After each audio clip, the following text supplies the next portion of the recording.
Soy David Suárez Quintanilla, de Santiago de Compostela, ortodoncista exclusivo desde hace unos 30 años.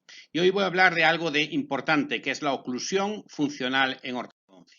Como todos sabemos, el diagnóstico de ortodoncia es uno de los elementos más importantes, en la primera piedra que tenemos que poner para hacer un buen tratamiento. Y por tanto es importante conocer la clase molar, la relación de la clase molar con la zona maxilar, y ya Angle clasificaba, como ya todos sabemos, esta relación molar de clase 2 o de clase 3. Es muy importante la relación de la cúspide con el surco, pero también es muy importante darse cuenta de que en muchas ocasiones el primer problema que existe en la clínica es la gran rotación de este primer molar.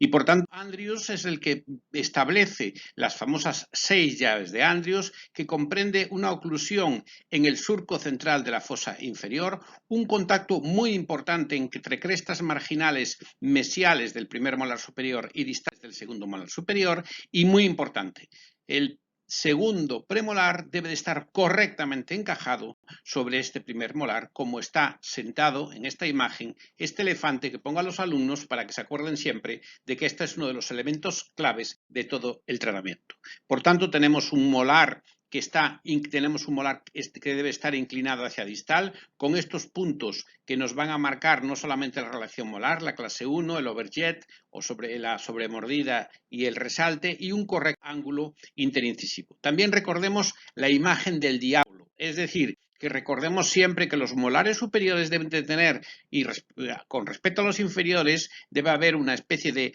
convergencia, debe haber un torque de negativo.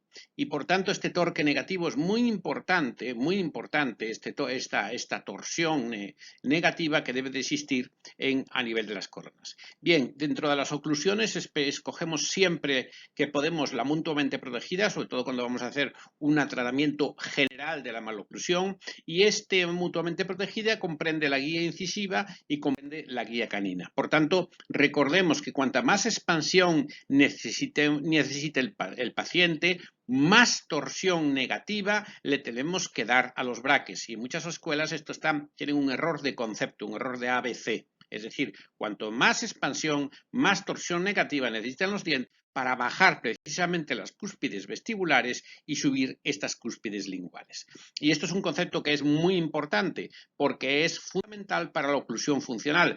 ¿Por qué? Porque por eso en la arcada inferior tenemos que tener una torsión negativa incremental. ¿Y cuáles son nuestras cúspides súper peligrosas? Pues para mí la cúspide más peligrosa es las cúspides linguales del primer molar inferior, y también muchas veces su cúspide distovestibular. Aquí tenemos un paciente que tiene un problema de rotación de estos molares, un problema de mesialización de estos molares.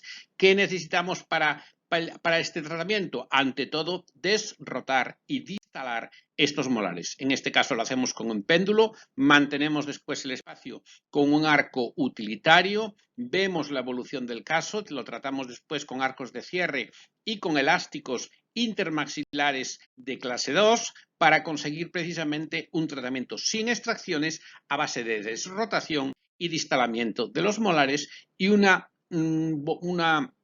colocación otra vez de nuevo, una recolocación de esa línea media superior. Me gusta hablar de tratamientos sencillos, lo que dicen los americanos, quite simple. Tienes que mantenerlo simple. En este caso empezamos el tratamiento como una rotación de molares muy sencilla con una barra palatina y un coil spring.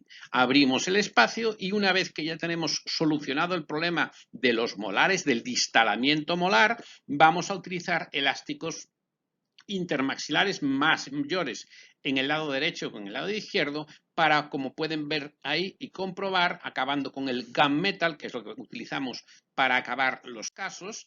Y aquí pueden ver el caso como hemos centrado la línea media y evitado realizar ningún tipo de extracciones. Todo gracias, como digo, al control de los molares. El control inicial de los molares sigue siendo fundamental en ortodoncia.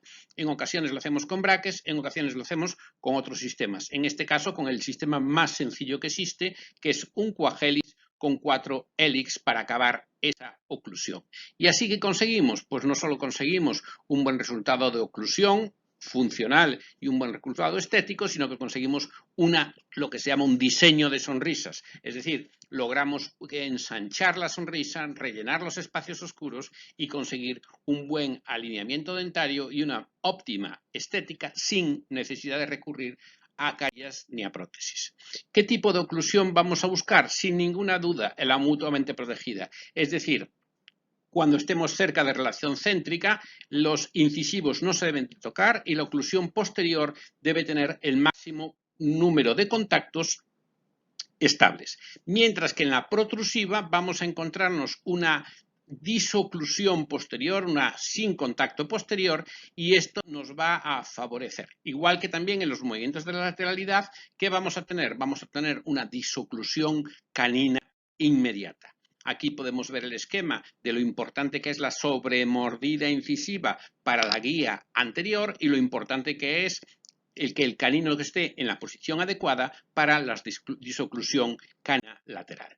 Por tanto, esto es lo que vemos aquí. Cuando tenemos una correcta disoclusión canina lateral, existe una disoclusión de todos los dientes en el lado de balanceo. Y por tanto, esto es muy importante, sigue siendo extraordinariamente importante, y esto lo vamos a ver con esta visión lingual de la guía incisiva y esta visión lingual de las guías caninas. Está mutuamente protegida. ¿Por qué funciona así? Pues es un motivo nervioso. ¿Por qué no escogemos la función de grupo o la bibalanceada? Pues es muy sencillo. Es porque nuestro sistema estomatognático funciona como un servosistema. ¿Qué significa? Que cada vez que hay un contacto incisivo, especialmente de los dientes con mayor propiocepción mesencefálica, que son los incisivos centrales y los caninos superiores en los mamíferos, nos vamos a encontrar que lo que vamos a hacer en esos puntos clave es que en el momento que hay una protrusión o disoclusión, enseguida se produce un reflejo de apertura. Por tanto, es un problema nervioso y no es un problema, como otros dicen, que si el paciente come por la derecha, por la izquierda, boca arriba o boca abajo.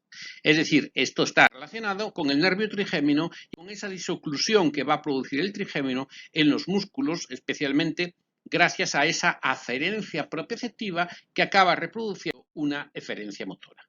Por tanto, tiene que haber también una relación muy interesante entre la guía anterior o incisiva y la guía condílea. Es decir, debe existir esta correlación. ¿Por qué? Porque de no existir esta correlación, cuando existen mordidas abiertas o una excesiva protrusión de los incisivos superiores o proinclinación, como vemos ahí, ¿qué ocurre? Pues que sufre mucho más el cóndilo en sus movimientos de protrusión. Y al revés, muchas veces en las sobremordidas, siempre que no haya un unlock mandibular, un bloqueo de la mandíbula, pues en esa favorece más, los dientes favorecen más la disoclusión posterior, aunque lógicamente los dientes tienen un mayor estrés. Por eso es importante esto, es importante tenerlo presente en la propia colocación de los braques.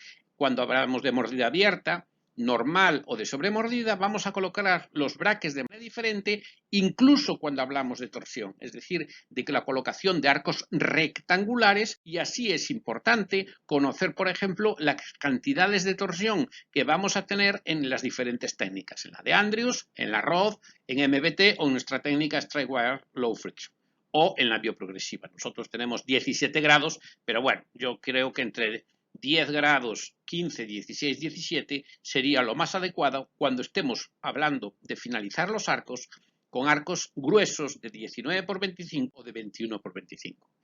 Nos vamos a encontrar simetrías de las líneas medias, torsiones molares, la ATM, no tener interferencias, no tener ningún tipo de problema, tener el menisco en su sitio, no tener colapsada las cápsulas articulares, no tener sobrecarga de la articulación y, por tanto, no tener dolor, cansancio, inestabilidad ni ruidos.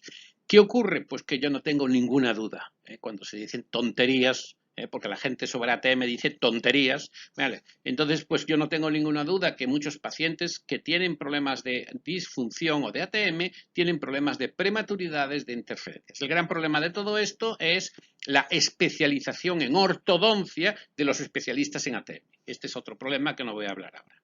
Pero bueno, es decir, entonces cuando hay una sobrecarga porque hay un excesivo movimiento, especialmente entre relación céntrica, máxima introspiración, prematuridades o interferencias que hacen sobrecargar el sistema, esto se va a notar. Y por tanto, siempre tenemos que valorar los labios, la línea media, cómo esa línea media está situada y debe ser homogénea, y también tenemos que saber si el problema es funcional o el problema es esquelético. ¿Qué ocurre cuando el problema es un problema funcional? Hay una desviación condílea, como vemos ahí, pero la línea media inferior no coincide lógicamente con la línea media superior. ¿Qué ocurre cuando esta es funcional y no es de base esquelética? Pues lo vemos ahí, que al llevar la mandíbula a relación céntrica, al posicionar otra vez los cóndilos en su correcta posición, siempre que podamos llevar al paciente a relación céntrica, entonces nos vamos a encontrar que vuelven a centrar las líneas medias. Por tanto, es muy importante todo esto, y esto lo vemos pues, en todos los pacientes. Pacientes como este chico, que tiene una sobremordida muy marcada, una clase 2 muy marcada con retrusión mandibular, a pesar de que el ángulo nasolabial está. ¿Qué vamos a hacer? Pues expansión maxilar, vamos después a controlar la guía incisal con 4 braques y un arco utilitario, desbloquear la mandíbula, favorecer el jumping divide o salto inicial de la mandíbula, que después vamos a reforzar con la utilización simultánea de aparatos funcionales y fijos al mismo tiempo, que este es uno de los éxitos de nuestra técnica, para acabar, bueno, pues como todas las técnicas, alineando, nivelando, cerrando los espacios y con la terminación. Y por tanto, esto lo vamos a hacer con diferentes tipos de arcos que se pueden resumir: expansión con un coagelis, alineamiento con braques, avance mandibular con el aparato un aparato funcional, pueden ser de diferentes tipos, combinado a la vez con los braques y combinado con las bandas. Y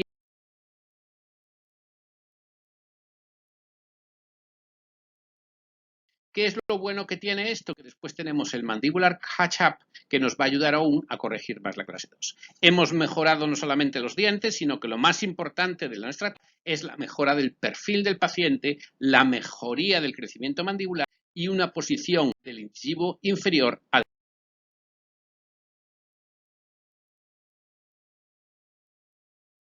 Repasamos esto y ¿qué nos encontramos al paciente 2 años después del tratamiento? Pues nos lo encontramos con una buena guía anterior, una buena guía canina, una perfecta disoclusión y una oclusión estática y dinámica.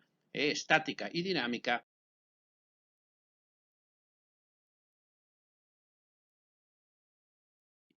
chica ya es mayor, también presenta un problema dental de clase 2, aunque tiene también una cierta retrusión mandibular de clase 2, y por tanto vamos en este caso a alinear con arcos gruesos. Aquí estamos utilizando arcos gruesos de acero blancos recubiertos de color blanco, mucho elástico de clase 2, y también vamos a acabar no solamente con un resultado oclusal, sino un buen resultado de guía anterior y guía canina, sino que además encima vamos a conseguir, como podemos ver aquí, un buen resultado estético gracias, en este caso, a la utilización también de un concepto de aparatología funcional a pesar de la edad de la chica, porque lo importante, recordemos, en la ortopedia no es el hueso basal, exceptuando cuando hablamos de la disyunción. Recordar que lo importante es el hueso alveolar y el manejo del hueso alveolar incluso a edades tardías.